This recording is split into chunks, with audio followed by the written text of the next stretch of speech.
Hi, everybody, and welcome back to another edition of the Gridiron Review. I'm Pete Medhurst alongside Bill Wagner. And Bill, last week we talked about what would likely be a defensive battle based on the numbers between Old Mill and Howard High School, and it certainly lived up to the billing. But the one thing that, and I had this thought last week thinking about this game, have you ever seen a school that has consistently produced the amount of running backs at the quality Old Mill has this decade, starting all the way back with Ryan Callahan, all the way through here to Donovan Franklin?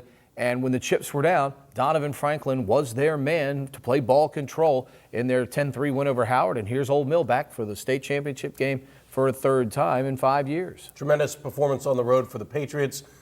Chris Walker, who has proven a weapon here in the playoffs with a field goal early, and then Donovan Franklin with the breakaway long 45-yard touchdown run to seal it for Old Mill. But obviously the defense gets a lot of credit. Noah Fitzgerald and Malik Hicks and gang, very good performance. I mean, that's holding Howard to 3 points. You can't ask for better than that. Heading back to the state championship, third time since 2009. Another guy we should mention, because I didn't mention him when I interviewed Chad McCormick last week, Rob Chesson, who now holds all sorts of records, and he was the star of the last state championship game. Yeah, and when you think about it, too, all last week, I'm sure the Old Mill defense probably got sick and tired of reading all the preview stuff about the Howard defense, because you read the Baltimore Sun, that's what you read about. Howard's defense, so stingy and everything. And we talked about this on the show last week. Howard County, really top-heavy. And then once you got past Glen Elg, River Hill and company, it really started to go downhill. So the numbers, in some cases, are kind of skewed there. So I'm sure that Old Mill's defense kind of took that personally themselves and say, hey, we can play defense too. And they showed that on Friday night, never really giving, even though it's a one-score game, you know, for the most part, you never really felt that Howard was a major threat with the way that defense has been playing. And really, Bill, since week 3, that defense has been amazing. Right, well, and you look at who they've had to face in Anne Arundel County. I mean, you're not going to see many better offenses this season than Broadneck and Arundel, and Old Mill was able to deal with them in the playoffs. So I think they probably had a lot of confidence going into this game, but that defense has really set itself apart. They're going to have to play one heck of a game on Friday night against Northwest, because that team is legit. Yeah, it's a big-time football program in Montgomery County. Northwest, of course, offspring when they split Seneca Valley, built a new school. Northwest was that school, and they've obviously had a great football tradition. But let's talk about Chad McCormick for a minute, because you know, we talk about the great successes of guys like Chuck Markowitz, who've been around for a long time.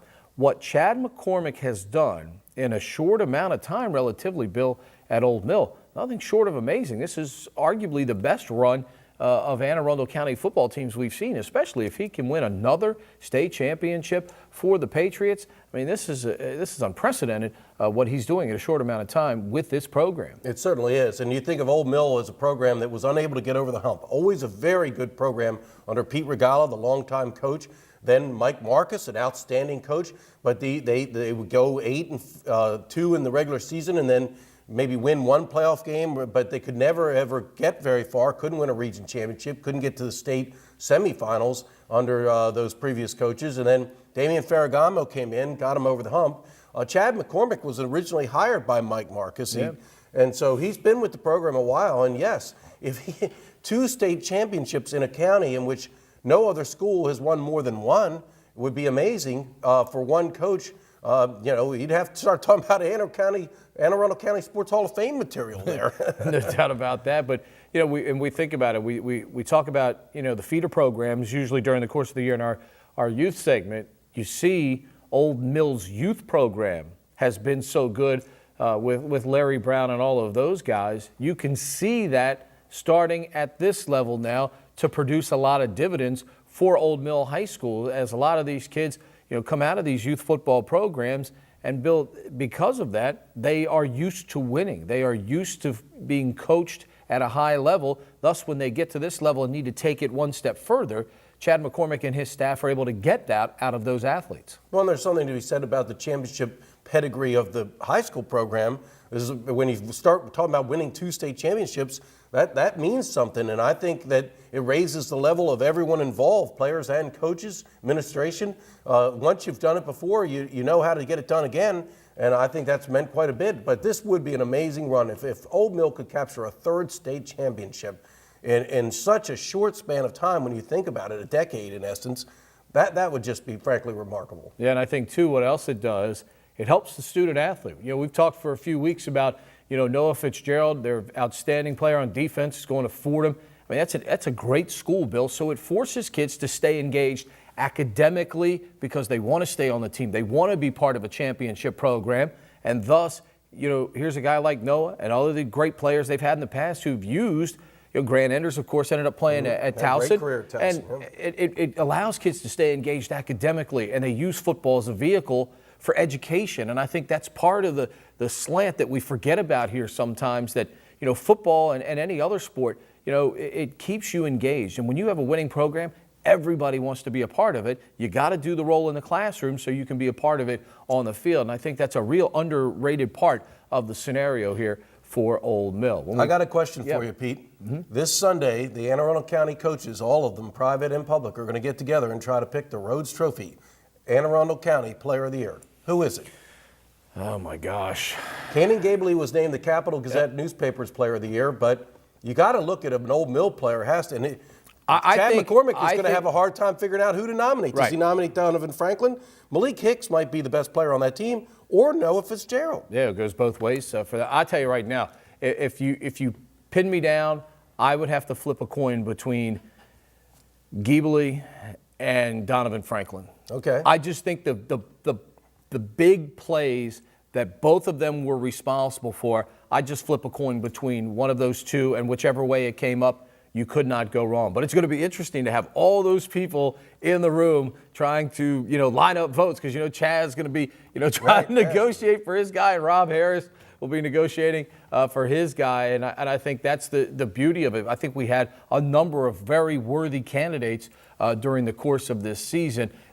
I thought this, in terms of individual skill people, was as deep a county process, both public and private, as we've had in quite some time, with legitimate guys that you can point to. I mean, I don't know how you all separated all the running backs, quite frankly, no, it's very difficult. For first, second, and honorable mention. I mean, you look at every kid on that list, and they've all got legitimate numbers and were very productive for their football teams. I mean, I thought this year was as hard as it got to separate, especially guys at the running back position. Thought the wide receivers at the top were easy to kind of pick off, but the running backs, I mean, you got guys that are on second and third team, and even maybe some guys that were probably left out that you could have made a case for as well, because I thought that was a very deep position this year. Good luck to that group on Sunday. When we come back, we'll go to the pros, where they look like average Joes at the wrong time on Sunday. Both the Redskins and the Ravens take it on a chinny chin chin. We'll talk about that when we return on the Gridiron Review.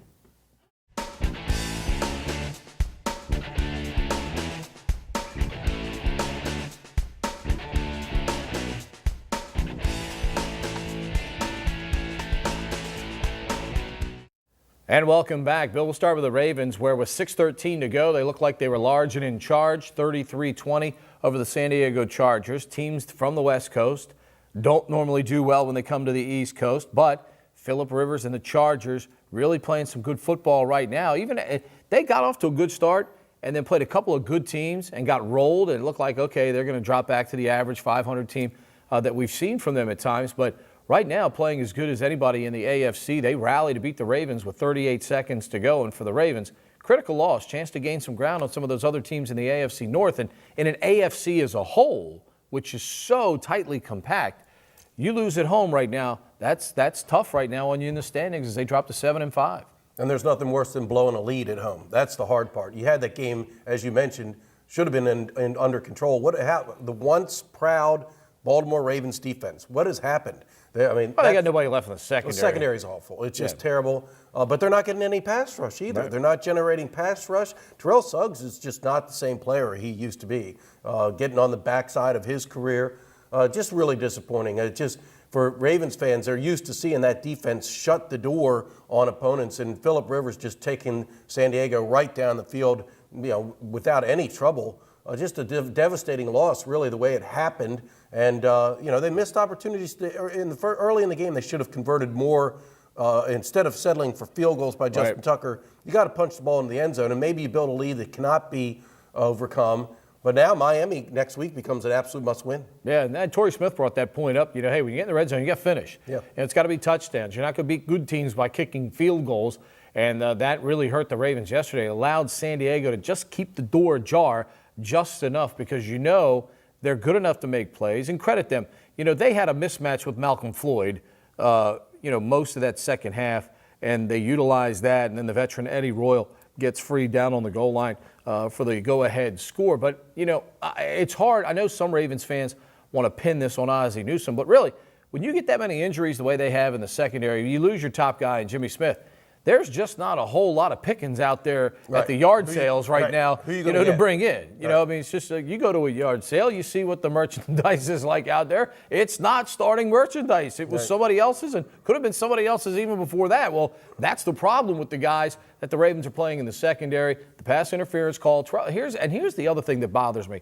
Terrell Suggs said after the game, hey, we're the Ravens. We know we can't let the referees be a part of the game. That means the officials are already inside their head. Right. And you're not going to play winning football when you know that that's the case. The penalty they called on Levine was, to me, was an easy call. Right, I thought it was legitimately interference. It shouldn't come down to that. That's the bottom line. And frankly, they were going in anyway. The Ravens were not stopping San Diego toward the end of that game. So pass interference or not, it seemed obvious to me that San Diego was going in. Yeah, now they'll catch Miami on a short week because Miami playing the Jets on Monday Night Football now.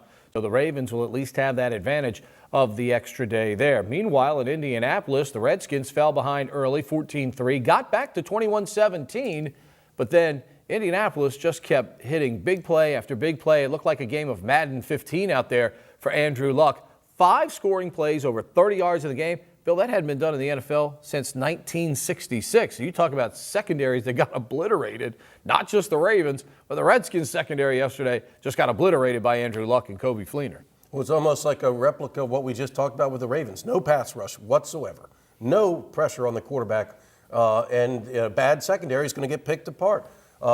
Jim Hass has probably got to go, don't you think, Pete? I don't think it's necessarily all his fault, but at some point, you just need to have you got to have a different voice inside the room, maybe a different plan right now. But again, he can only coach the guys that are on the field. No excuse for some of the stuff that was happening yesterday with David Amerson, Ryan Clark, Brandon Merriweather. Those guys are reasonably experienced football players at this point. I know Amerson's just a second-year guy, but he's been playing. He played last year. So this is a cat that knows what Jim Haslett wants to do back there. But they all stood around like, we used to play street football, and a guy catches a touchdown pass, and you go, hey, man, you were supposed to catch it. Who was covering? I mean, these guys are getting wide open. Cole McCoy, I thought, played okay. I mean, he was decent. It wasn't – they put up enough points to win the ball game. If they throw for 392 yards against Minnesota, against Tampa Bay, they beat both of those teams. You're right. So I think I'll tell you what, I will say this for Jay Gruden.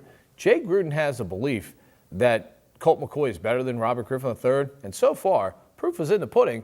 And keep in mind, these are the best skill people Colt McCoy's ever played with. He never had these guys to play with in Cleveland. So I think that's also part of the deal is he's finally gotten some targets to throw to, and he's going to win a game or two before this season is over for Washington, I think. I mean, look at, St. Louis is a winnable game, 50-50 game this week, even though they're coming off of the 52-0 pasting of the Raiders. Former Maryland quarterback Sean Hill reinserted into the lineup the last 2 weeks. He's played well for the Rams in those contests. So we'll see how it works out. Redskins and Rams coming up next week. And meanwhile, what's the future of RG3, Pete? Is he stay in Washington and try to get better as a quarterback, or is it bye-bye?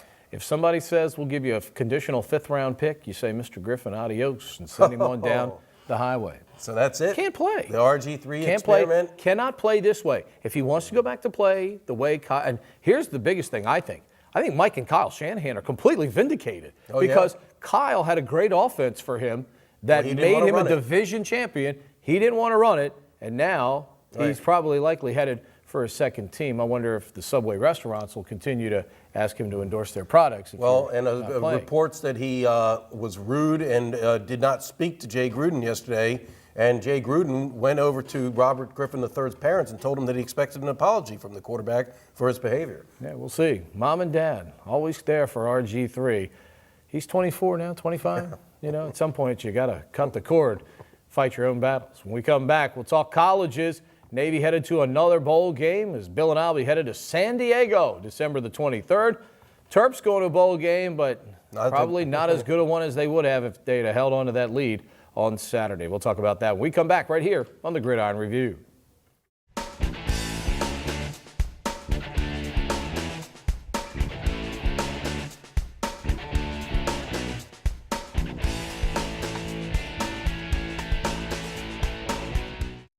Welcome back. Bill and I were down in Mobile over the Thanksgiving holiday Friday, and the Navy midshipmen with some chaos of their own in the final minute of a contest, but they survived 42-40 against South Alabama. And Bill, I was having this discussion pregame with Chet Gladchuk, the Navy athletic director.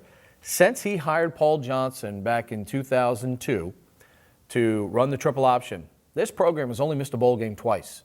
And now they head to the Poinsettia Bowl in San Diego via the 42-40 victory over South Alabama. When you look at that in its totality compared to how many bowl games Navy had been to before that had started, it's just unbelievable to look at that stat and to see how good this football program has been. Well, guys from the 50s and 60s might not want to hear this, but this is the greatest era in Navy football history. This is just unprecedented, amazing run of success. Credit to Paul Johnson for building the foundation, and credit to Ken Niumatalolo for continuing the success. And he is going to become the all-time winningest coach, hopefully for Navy against Army on December 13th. Ken Niumatalolo, all-time winningest coach at Navy. Let that sink in. That's an amazing accomplishment for him. He tied George Welsh this past week with the victory over South Alabama. Wild game down there. We'll talk about it a little more. But yes, you're right, Pete. Amazing run of success for the Naval Academy of Midshipmen. Yeah, in tune to the article that you wrote last week about the expansion of the stadium. I mean, I think those who saw Navy Marine Corps before this triple option era and what Chet Gladchuk and NAAA have done through the success of the football program. You can't do it without the success of the program, which brings in enthusiasm from donors and the kind of things you need to make those improvements. That stadium right now is just, compared to what it was in 2001, just amazing to see what they've done with that. And you had a chance to see all of the different things that they've done with it as they're getting close to completing the Ackerson Tower segment over on the gold side of the stadium. I mean, the stadium has just undergone a tremendous transformation. And again, when you bring kids in, to recruit there and they walk inside the stadium, now it looks like, wow, when you look around, as opposed to, 15 years ago, it was just kind of a concrete building that everybody, kind of said, hey, this is Navy Marine Corps. We like it here. Well, I had visiting with Chet Gladchuk, the athletic director, and when he was hired back in 2001, the very first thing he did after his press conference was drove over to the stadium and sat there and just reflected a bit. And what he said to himself was, this is a memorial. This is not just a stadium. It's a memorial honoring all Navy and Marine Corps personnel that have served this country. And he has just done an amazing job of, as you mentioned, just totally transforming that facility. We should do a before and after photos because it looks top notch now. You've got these beautiful recruiting reception rooms. You got a renovated locker room that is top of the line, and that Ackerson Tower is something else. That is a really nice facility they're going to be opening up starting next season for those Navy fans that are eligible. They'll be able to go in there and enjoy food, a reception area before the game. It's kind of like the club level of an NFL stadium, but kudos to Chet Gladchuk. I told him the other day, last week when we were out there together, that'll probably be his legacy when he retires as athletic director, and he's done a heck of a job as athletic director at Navy. But the top of the list of his accomplishments was getting that stadium completely, totally transformed. No doubt about that. On the field, middle of the season, Bill, the Mids would not have been able to overcome what happened to them in the beginning of the game where they fell behind 10-0 and 17-7. But I thought we found out a little bit about this team's character with their backs against the wall and the chips down on Friday as they were able to rally to get this victory, and by halftime they had the lead. Right. Well, another command performance by Keenan Reynolds in the offense. Noah Copeland, the fullback, had a big day. He and Keenan together over 100 yards, combined for 5 touchdowns. But the turnovers reared their ugly head again. Yeah. Thought this problem had been solved. Last 3 games, Navy did not commit a single turnover.